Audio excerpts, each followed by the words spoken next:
আমাদের বন্ধু নাই দুনিয়ায়, আমাদের বন্ধু কেবলমাত্র কে? চিল্লায় বলুন, আমাদের বন্ধু কে? আল্লাহ রাব্বুল আলামিন। মুসলমানদের সাথে আমেরিকা এবং ইউরোপ দুশ্মনী চালাচ্ছে, মারাত্মক দুশ্মনী করছে। নিউ ইয়র্ক ওয়ার্ল্ড ট্রেড সেন্টারে বোমা বিস্ফোরণ হলো, তারা দায়ী করলো কারে? বলেন কারে? মুসলমানকে দায়ী করা হলো। ওকলাহামায় বোমা বিস্ফোরণ হলো, দায়ী করলো কারে? মুসলমানদেরকে। লন্ডন লিবিয়ান দূতাবাসের সামনে বোমা বিস্ফোরণ হলো, দায়ী করা হলো কাকে? মুসলমানদেরকে। বোমা যেখানেই পড়ে মুসলমানেরাই দায়ী, দুনিয়ার কেউ দায়ী না।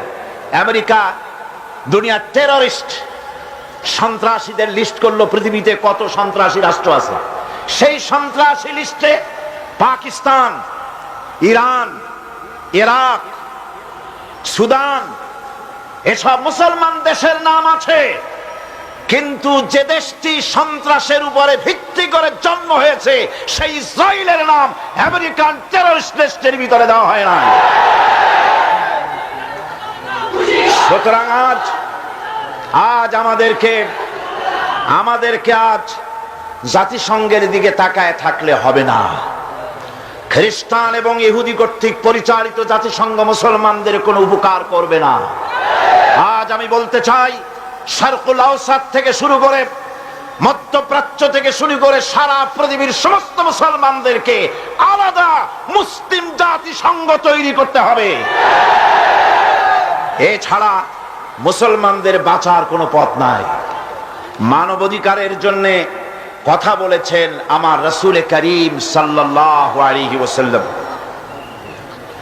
ওয়ান আব্দুল্লাহ বিন উমর রাদিয়াল্লাহু তাআলা আনহুমা قال قال رسول الله صلى الله عليه وسلم في حجة الوداع ألا إن الله حرم عليكم دماءكم وأموالكم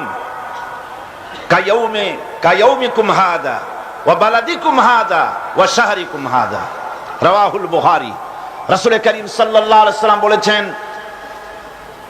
আজকের এই দিন আল্লাহ রাব্বুল আলামিন তোমাদের রক্ত, সম্পদ এবং ইজ্জতকে এভাবে পবিত্র করেছেন, যেভাবে পবিত্র করেছেন আজকের এই দিনকে, এই হজের দিনকে, ইয়াউমে আরাফাকে যেভাবে পবিত্র করেছেন, মক্কা নগরীকে যেভাবে পবিত্র করেছেন, এই মাসকে যেভাবে পবিত্র করেছেন, তোমাদের রক্ত এবং সম্পদ সেইভাবে আল্লাহ পাক পবিত্র ঘোষণা করছেন। একে অপরের রক্তকে হরণ করতে পারবে না, কারো মাল হরণ করতে পারবে না, কারো অধিকারকে ক্ষুণ্ণ করতে পারবে না। মানবাধিকারে পৃথিবীর সর্বশ্রেষ্ঠ প্রবক্তা হচ্ছেন জনাবে মুহাম্মদ রাসূলুল্লাহ সাল্লাল্লাহু আলাইহি ওয়াসাল্লাম। কোরআনের হেদায়েত মেনে, রাসূলের হেদায়েত মেনে যদি আমরা অগ্রসর হই, তাহলে আমাদের জন্য দুঃখ থাকবে না, দৈন্য থাকবে না।